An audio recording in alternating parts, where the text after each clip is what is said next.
দর্শক, বিশেষ করে নির্বাচন নিয়ে সরকার এবং রাজনৈতিক দলগুলো যে মুখোমুখি অবস্থানে চলে গেছে, ওদিকে ভারত চিকেন নেক এলাকায় শিলিগুড়ি এলাকায় রাফাল যুদ্ধ বিমান সহ বিভিন্ন যুদ্ধ বিমানের সমাগম ঘটাচ্ছে এবং তারা স্পষ্টই বিবৃতি দিয়ে জানিয়েছে, জি নিউজের বরাত দিয়ে বাংলাদেশের গণমাধ্যমও খবর করেছে যে তারা এক ধরনের যুদ্ধের প্রস্তুতি নিচ্ছে।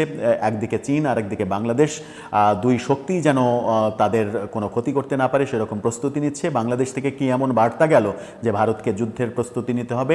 এরকম মুহূর্তে আমরা প্রধান উপদেষ্টাকে যখন দেখেছি যে বিভিন্ন দেশ সফরে গিয়ে চিকেন নেক নিয়ে অতি আগ্রহী হয়ে কথা বলতে, তখনই বোধহয় ভারত অনেক বেশি একটু সতর্ক হওয়ার চেষ্টা করছে।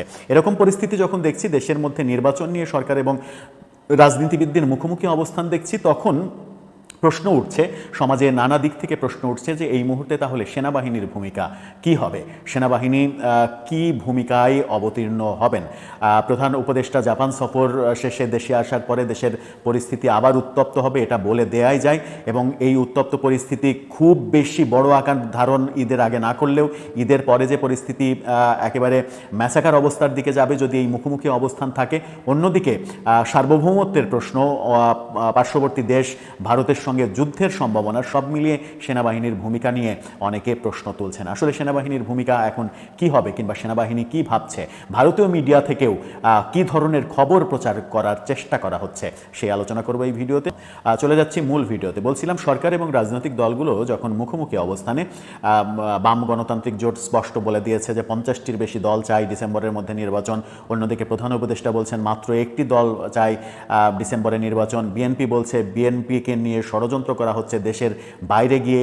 এরকম পরিস্থিতিতে উত্তাপ ছড়াচ্ছে এবং সরকার রাজনৈতিক দলগুলো মুখোমুখি অবস্থানে চলে যাবে, এটা একেবারে স্পষ্টই বোঝা যাচ্ছে। এনসিপি ছাড়া কেউ স্পষ্টভাবে নির্বাচনের বিরোধিতা করার কোনো দলকে দেখা না গেলেও প্রধান উপদেষ্টা বলছেন যে শুধু বিএনপি ছাড়া কেউ ডিসেম্বরের মধ্যে নির্বাচন চাইছে না।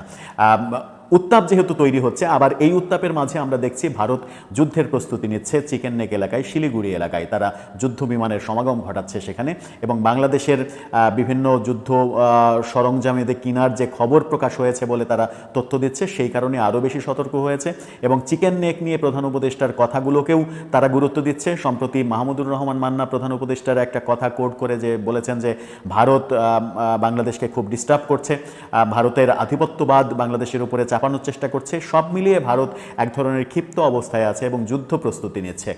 আমরা কি প্রস্তুত? আসলে ভারত যদি এরকম প্রস্তুতি নেয় তার মোকাবেলা করতে প্রস্তুত। আর সেই প্রস্তুতির প্রসঙ্গ যখন আসবে এবং দেশের ভেতরের অবস্থাও যখন কাহিল হয়ে যাবে, তখন প্রশ্ন আসে সেনাবাহিনীর ভূমিকাটা কি হবে। ভারতীয় গণমাধ্যম থেকে এবং ভারতীয় ইউটিউবাররা বিভিন্ন খবর প্রচার করার চেষ্টা করছেন।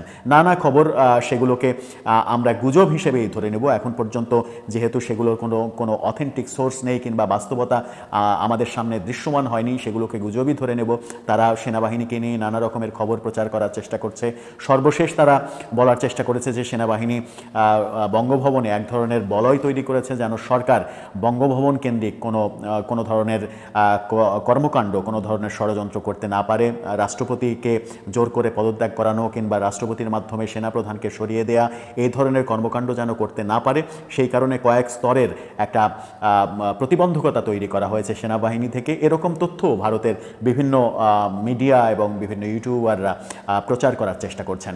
এগুলোর সত্যতা এখন পর্যন্ত আমাদের সামনে দৃশ্যমান হয়নি। সেনাবাহিনী খুবই সেন্সিটিভ জায়গা, কিন্তু প্রশ্নটা সামনে আসছেই যে এরকম মুহূর্তে সেনাবাহিনীর ভূমিকা কি হবে এখন পর্যন্ত সেনাবাহিনী যেহেতু স্পষ্ট করেনি। সেনাবাহিনীর কথা দিয়েছে যে তারা প্রতি সপ্তাহে একদিন প্রেস ব্রিফিং করে তাদের কর্মকাণ্ড সম্পর্কে জানান দেবে। এবং সেনাবাহিনী এই মুহূর্তে দেশে একেবারে চূড়ান্ত অভিযান যে শুরু করেছে সন্ত্রাসীদের ধরার জন্য, সেই দৃশ্যও আমরা দেখেছি। শীর্ষ সন্ত্রাসী থেকে শুরু করে ছোট সন্ত্রাসী সবাইকে প্রতিদিন কোনো না কোনো অভিযানে ধরা হচ্ছে। সেই কার্যক্রম অব্যাহত রয়েছে, কিন্তু দেশের মধ্যে যে পরিস্থিতি তৈরি হচ্ছে, নির্বাচন কেন্দ্রিক যে উত্তেজনা তৈরি হচ্ছে এবং ঢাকা দক্ষিণের মেয়র ইস্যুতে পরিস্থিতি আরও উত্তপ্ত হবে। ধারণা করা হচ্ছে প্রধান উপদেষ্টা জাপান সফর শেষে দেশে ফেরার সঙ্গে সঙ্গে বিএনপি রাজপথে নেমে পড়বে।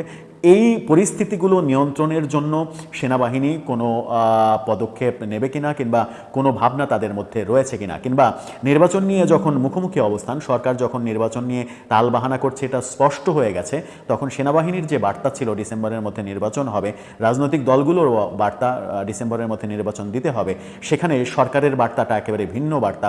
সেই ক্ষেত্রে সেনাবাহিনীর ভূমিকাই বা কী হবে? সেনাপ্রধান কি প্রধান উপদেষ্টার সঙ্গে বৈঠক করে দেশের বাস্তবতা, আন্তর্জাতিক বাস্তবতা, ভারতের যুদ্ধ প্রস্তুতি এগুলো বোঝানোর চেষ্টা করবেন? বুঝিয়ে, যেহেতু প্রধান উপদেষ্টা রাজনৈতিক ব্যক্তিত্ব না, তার রাজনীতি করার অভিজ্ঞতা নেই, কূটনীতির অভিজ্ঞতা নেই, তিনি নোবেল জয়ী, তিনি ব্যাংক বিজনেস করেছেন, ব্যাংক বিজনেস নিয়েও নানা রকমের সমালোচনা রয়েছে, সেই সমালোচনা আমরা সাইডে ফেলে রাখি।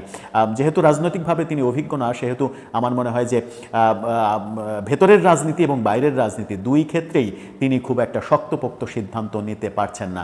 সেই ক্ষেত্রে সেনাবাহিনী একটা সহায়ক ভূমিকা পালন করবেন কিনা, ওয়াকারুজ্জামান সামনে এগিয়ে আসবেন কিনা, এগিয়ে এসে কোনো ভূমিকা পালন করবেন কিনা, এবং দেশের সুস্থতার পক্ষে তার অবস্থান হবে কিনা, জনগণ কিন্তু সেই প্রত্যাশাই করে। কদিন আগে আমরা আমাদের প্ল্যাটফর্মেও একটা জরিপ করেছিলাম যে এই মুহূর্তে কার উপরে আস্থা আপনার সব থেকে বেশি। 25,000-এর বেশি ভোট পড়েছিল, সেখানে 92% মানুষ কিন্তু বলেছেন আমাদের আস্থা সেনাবাহিনীর উপরে। এটা কিন্তু একেবারে চরম বাস্তবতা যে বাংলাদেশের জনগণ এখনও শতভাগ আস্থা পোষণ করেন সেনাবাহিনীর ওপরে। সেই সেনাবাহিনীর প্রধান দেশের ক্রান্তি লগ্নে একটা ভূমিকা পালন করবেন যেটা দেশের জন্য পজিটিভ, সেই প্রত্যাশা আমরা সাধারণ জনগণ হিসেবে করতেই পারি। সামনের দিনগুলোতে কি ভূমিকা হয় সেটাই এখন দেখার বিষয়। নানা দিকে নানা অপপ্রচার রয়েছে। বাংলাদেশের অনেকেই দেশের বাইরে থেকে সেনাবাহিনী সম্পর্কে যখন বাজে খবর ছড়াচ্ছে, ভারত থেকেও সেনাবাহিনী রাষ্ট্রপতি প্রফেসর ইউনূসকে কেন্দ্র করে নানা রকমের খবর, অতিমাত্রায় অতিরঞ্জিত খবর দিচ্ছে। কেউ কেউ বলছেন যে ভারত যে কথাগুলো বলছে সেই কথাগুলো হয়তো একদিন সত্য হয়ে যাবে, কিন্তু একদিন সত্য হবে সেটা পরের বিষয়। এখনকার বাস্তবতায় তো আর সত্যের সঙ্গে আসলে মিলছে না, সেই আলোচনাও রয়েছে। সব মিলিয়ে কি হতে চলেছে, সেনাবাহিনীর ভূমিকা কি হবে, সেনাবাহিনী কিংবা সেনাপ্রধান কি কঠোর অবস্থানে চলে যাবেন? দর্শক, আপনার মতামত জানিয়ে লিখতে পারেন আমাদের কমেন্ট বক্সে।